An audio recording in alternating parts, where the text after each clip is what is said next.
Welcome to Rick's Corner. I got Rich Piana back, and we're going to talk about supplements today because we haven't really touched on that much, and there's so many supplements that you have out there. And you don't know what to take, you don't know what's good, you don't know what works, and you can overdo it or you can underdo it. Yep. Just depends on what you know about it and how you listen, and Rich knows the business really well, and so I wanted to bring this up and talk about it.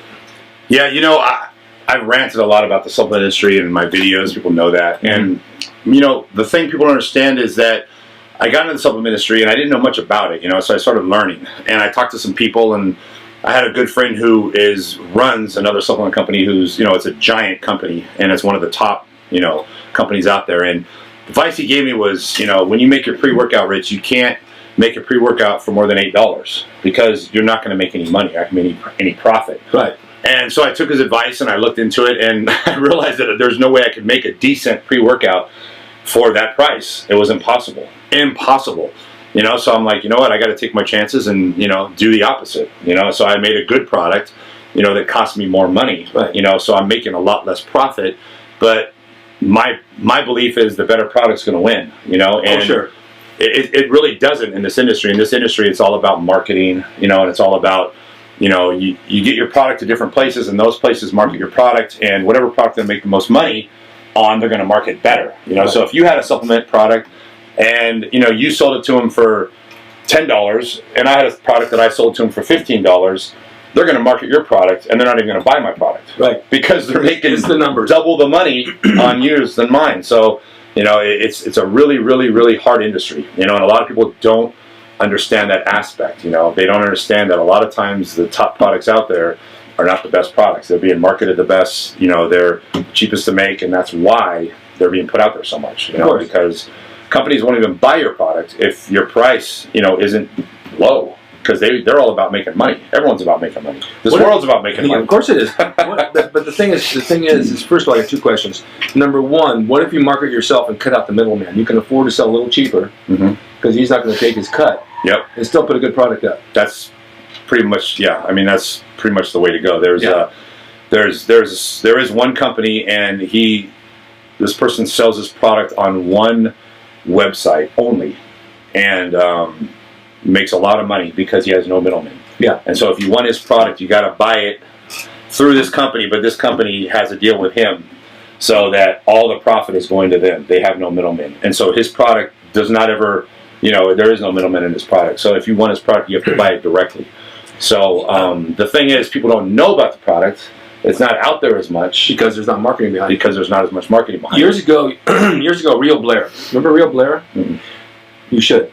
Okay. Rio Blair was the only guy next to Weeder that had a protein supplement that Larry Scott took, Don Howarth, and all the champions.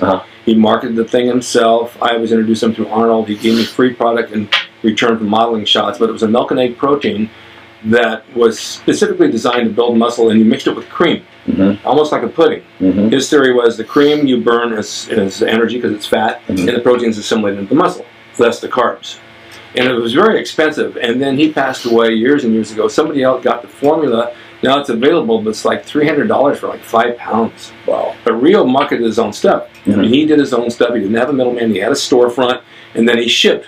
And it was all done by testimonials from Larry Scott and Don Howarth, two of the greatest guys in the industry. Right. It was a good product, Blair's Protein. I don't know if it's still out there. You might want to do some research on Google. I know somebody picked it up and they have it, but they're not marketing it around the world. Yeah. Now, on a pre-workout, my second question is, back in those days, we never heard of pre-workouts. Coffee was it, right? Yeah. Coffee and a piece of chocolate or whatever.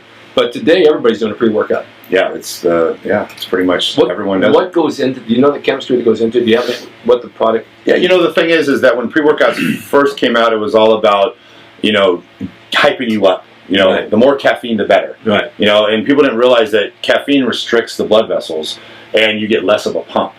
So the beginning of the pre-workouts was all about, you know, ephedrine, caffeine, right. You know, just hyping you up. And, you know, as we've learned and gone through the years that we've learned that it's more about the pump, we've had to cut down the caffeine, you know. And so I know in making our product, it was finding out what's the most caffeine we can put in the product without affecting the pump. Right. You know, and so a lot of people aren't aware of that aspect, you know. And I have to admit that when pre-works first came out, I wanted one that just made me, you know, like out of control. Fires you up, yeah. Because I didn't know that. I didn't have that knowledge that it, you know, affected the pump. You know, but another thing, you know, is me, you know, taking the steroids that I take, that, you know, I'm going to get a pump regardless. Right. You know, but a natural bodybuilder, you know, isn't going to get, it's hard to get a pump. Not only that, we talked before about being consistent with doing stuff. It's the same thing with steroids. If you stay on one thing too long, it doesn't work anymore. Right, exactly. And it's the same thing with pre-workouts. Exactly. And I told you guys in the last show about my book, Wikipedia of Steroids. It gives you information in there on that book about how to cycle, what to do. I'm not telling you to use it, number one, again. I'm not telling you to take them. But it's like anything else. You get used to doing something, you got to switch it up.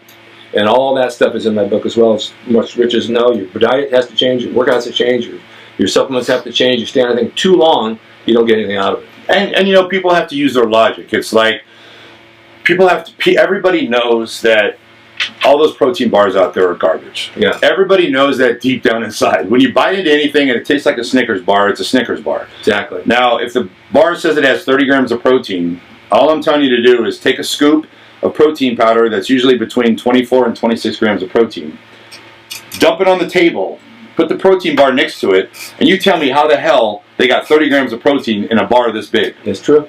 It's impossible. Yeah. Now, that's just my logic. No, you know? makes sense. And people want to believe what they're hearing because it tastes good. Yeah. You know, people want to hear that a protein shake is you know, the best way to put on muscle. Yeah, if I get up in the morning and I have a chocolate shake with peanut butter and banana, that's a goddamn incredible breakfast. Sure. But I know deep down inside that's not as good as egg whites and oatmeal. Of course. But you know, if someone's telling me that, it makes me, well, maybe it is good because that's what I really want to have for breakfast. It tastes good. That's right. People, come on. I don't even do the egg whites anymore. I do the whole egg because the yolk is fat. I'm going to burn his energy. Well, a lot of people don't realize that the yolk has great protein in it. Yes, it does. And throwing that away, and the fat's good fat. Right. You know, so all this egg whites, you know, the yellows are good. It's the perfect food. It really is. You Egg know, is perfect and food. you know, in the old days, they didn't cut the yolks out.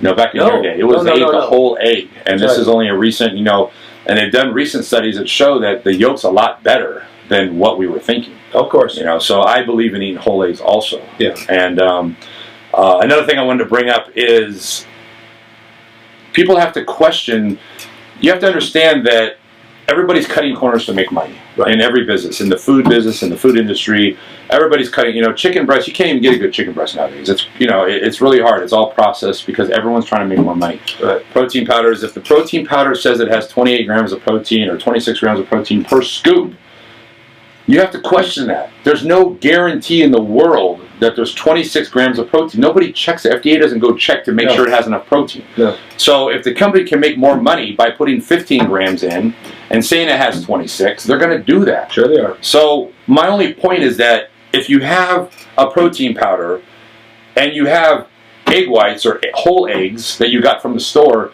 you know without a doubt that these eggs have what they're supposed to have. It's like 7 grams per egg. Yes. Okay. You're getting your 7 grams of the eggs. The protein powder, you honestly have no idea what you're getting. And all these companies throughout the years have been getting in trouble for doing exactly what I'm talking about. Right. And Quest Bars just got in trouble. Yes, they did. Quest Bars is the number one. Yeah, number one. You know, they just got busted for it. Yeah. A chicken breast is 21 grams, right? You know, it depends on the size, 4 ounces, 6 ounces, 8 ounces. But, I mean, generally, I believe 4, what did you say, how many grams? 21. 21, no, 21 I think would probably be about 4 ounces. Would be about 4 ounces, I think. That's small. Yeah, I think, it's quite a bit of protein. You know, a good 8 ounce chicken breast is plenty. That probably has about 50 grams of protein. That's enough for one meal. Yeah. I remember eating 3, and now I'm down to 2, and then I went down to 1.5. I got full. Yeah. Oh, yeah. One good one will do the job. Yeah.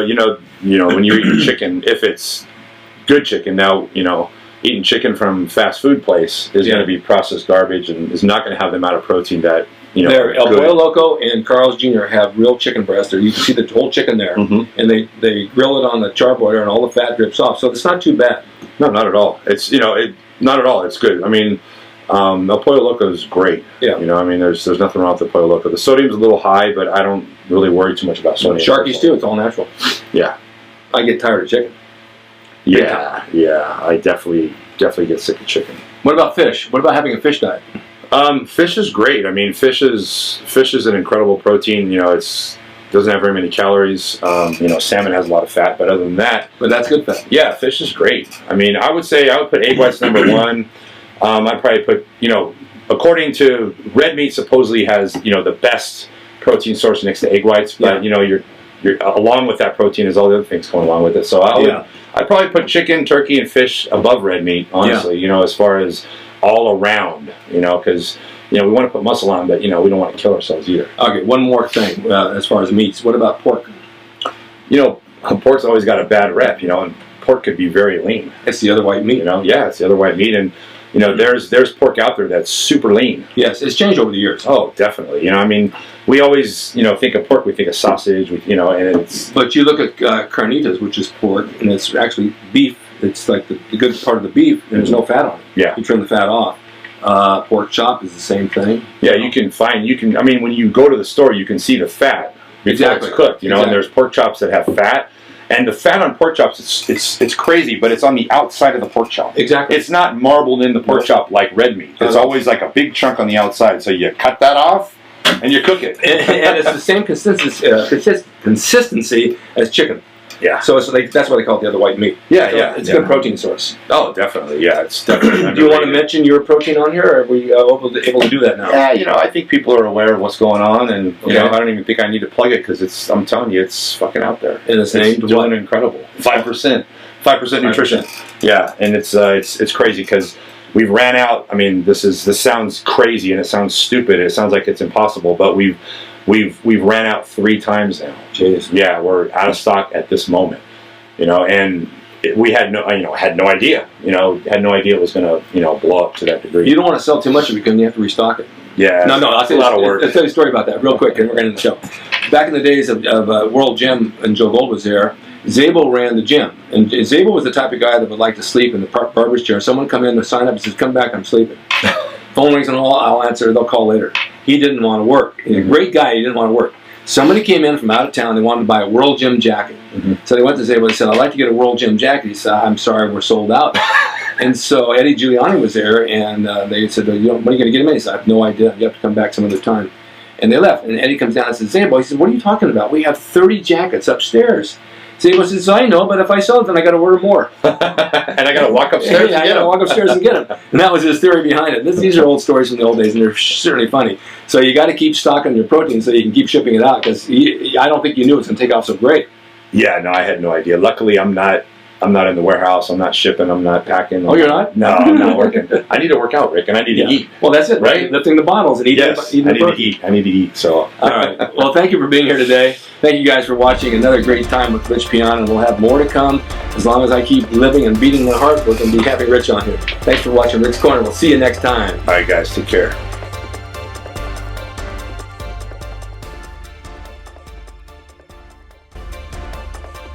It's RickDrasin.com. He is the equalizer, baby. See you next time.